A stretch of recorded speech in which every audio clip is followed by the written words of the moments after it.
Şirk deyip neme diyorlar diye da. Şirk diğerleri şerik getirmekle değil diye. Bu gurun kimin hakkında aydılıyor? Bir Huday Teala'nın hakkında aydılıyor gurunda.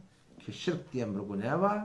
Ki innallâhe la yaghfiru yüşşeke bihi ve yaghfiru ma dûne zâlike limen yeşâ. Her kim eşke şu dünyaya gittiye Allah Teala'ya şirkten başka her bir günahı olsun.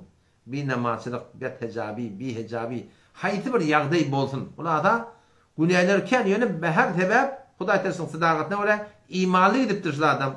Allah Teala imanı tanıştırır, köp günah bilen şirk diyen günahı bolmasa Allah Teala kalın günahını bağışlamalıdır. Öz meşiyetini tenhat koyuptur. Ama bir adam şirk diyen günah bilen Huday Teala'nın dergahına barda, o Hazreti İsa Aleyhisselam'ın dilinden geldi Kur'an'da ki وَمَنْ يُشْرِكْ فَقَدْ حَرَّمَ اللّٰهُ عَلَيْهِ الْجَنَّةِ diye.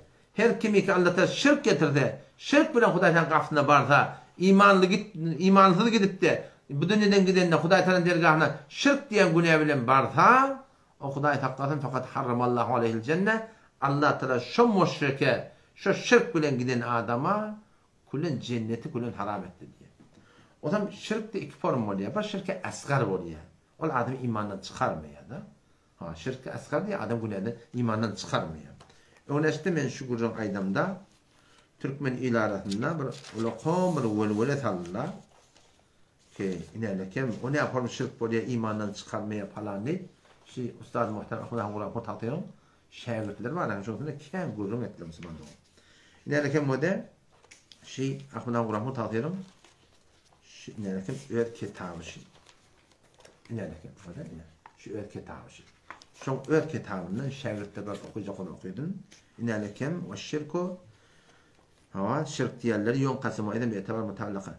6 form şirk var deyipti. Taksim edilir deyipti. Şun birine mi? Şirke agraz diye. Qaradınna, niyetinne Hudaydan gayrini arata diye. Ve huvel amelu li gayrillah ve huvel riya. Hudaydan gayri işet diye. Hudaydan gayri. Allah di takkala koyala.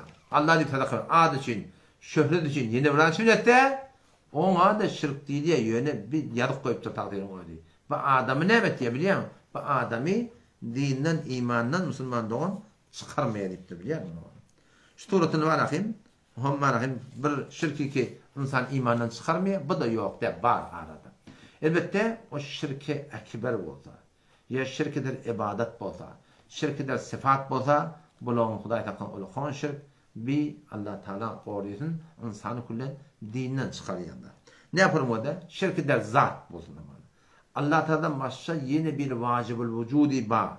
Huday Teala yalak lem yelit ve lem yuledi ba. Huday Teala yalak ve leyse kemizliği şey ba demektik Müslüman doğun. Böyle bir adam şu adet çelliyim elin zahını dünya gelmektir diye. İnelekem Allama Fakreddin Razi rahmetullahi aleyh tefsiri kebirinde 74. ayetinde Sure-i En'am'ın aşağında i'lem şunu billiye ennehu leyse fil alemi ahadun yuthbitu lillahi şeriken yusawihi fil vücudi vel kudreti vel ilmi vel hikme ve hâzâ mimma lem yuzil ilan. Ki bir kadın Allah Teala'dan başka bir var Huda bilen diyetten ilminna bilminna kudretinna şu adı sen taflan dağıt diye Müslüman.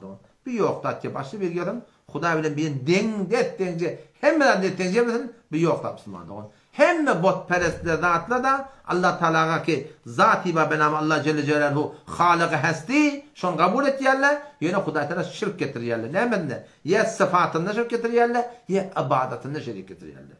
Sıfatında diyorlar ne? Huda Teala sıfatları var. Allah Teala'nın kendi sıfatları var. Şu sıfatların içinde ne kadar sıfatlar var? Has Allah Teala'nın ki sıfat diyorlar ne mi? Görmeklik. Sıfat diyorlar eşitmeklik. Sıfat diyorlar var bilmeklik. Sıfat diyorlar kudret. O da şu anda mende de kudret var. Allah ya Allah mahvet o zaman Müslümanım. Allah Teala'nın kudreti var. Benim kudretim var. Allah Teala'nın benim kudretinden. Ama mende de görmeklik var.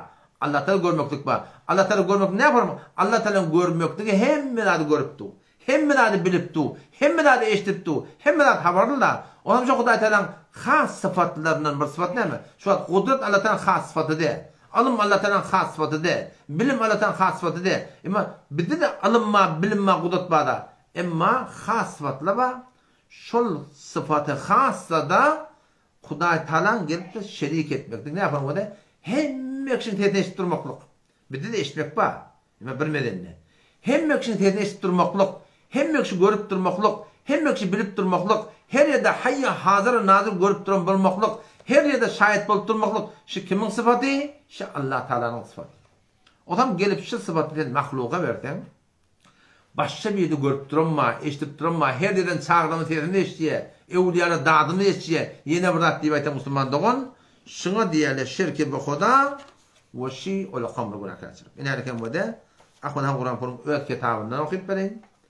143. seferine şirka açıklarında ne mi diye? Ve çizile der zat ve mahiyet ve sefade Huday-ı Muteal manendevi kabul daşten. Allah Teala'nın zatını sıfatına, şu sıfatları yıkan etti mi? Allah Teala'ya kabul etmeklik, şuna ne mi diyeler? Şirki bu Huda diyorlar. Huday'a şerik getirmeklik. Şunu Huday Teala, Huday Teala'nın bağışlamayar. Onun Huday'dan, bütün Hindiye diyen kitabında, bir erheleyi durmuşa çıkma olan okup nikah etmedi. Kim şayet diyende peygamber şayet diye bayta şu kafir deyiptir. Ne bileyim? Şu peygamber mübarek kabrine yeti men nikahından haber yok. Men nikahından kimin haber var? Allah Teala'nın haber var. Şu Allah Teala'nın sıfatı da hemmesine haberli bolmakluk. Gelip şu peygambere birden Huday takın şayet kafir deyiptir. Vay bahal. Ola demi ki evliyalar sark etmeye, yeni sark etmeye, eştenen biliye, bilenen biliye, görenen biliye. Ya Müslüman da on bala, ola kamr buna kaçır. Arada yormaz var da Huday eşittir diye. Böyle sen yorgudun. Kur'an'ı tiyat kardeş böyle. Böyle bir düzgün yok. Hani Himmet'in özel kitabında Mecmud-u Fetavan avval kıcadında Allah melekini ve rahmetullahi için yadıptır. Son 27. sefedinde şeyde bir etikadi ki evliyalar çağıranını her yerden sesini eşitleyen bilmeklik şehada raculun fasidul akide akidede fasıd adam son diye. Dinden çıkmakla mümkün mü? O ne diyeyim? Çünkü her kimin sesini her yerden eşitmeklik bu Huday Teala'nın sıfatı. Geliten sıfatı şerik getiriyordun ve bağışlayacak bu neden Müslüman da bundan katı tövbe etmek gerekiyor. Burada şirkler sıfat, burada şirkler ibadet de oluyor da. Ten hamanı şu ruku, secde, ibadetin cümletinden. Şimdi dine Huday Teala ediliyor. Tavaf, Kabe, ibadet. Fakat Kabe, Huday'dan emri öğreniliyor. Kabrın taşında ilansan, yine burada eten Huday'dan kanı, şöyle ibadet hükmü var, haram da, katır günah kaçırık. Ve şu tuğratında Müslüman da oldum. Yankı. Burada açaktım dilime gelmediğim. Ha berekillah. Zebha gayrullah.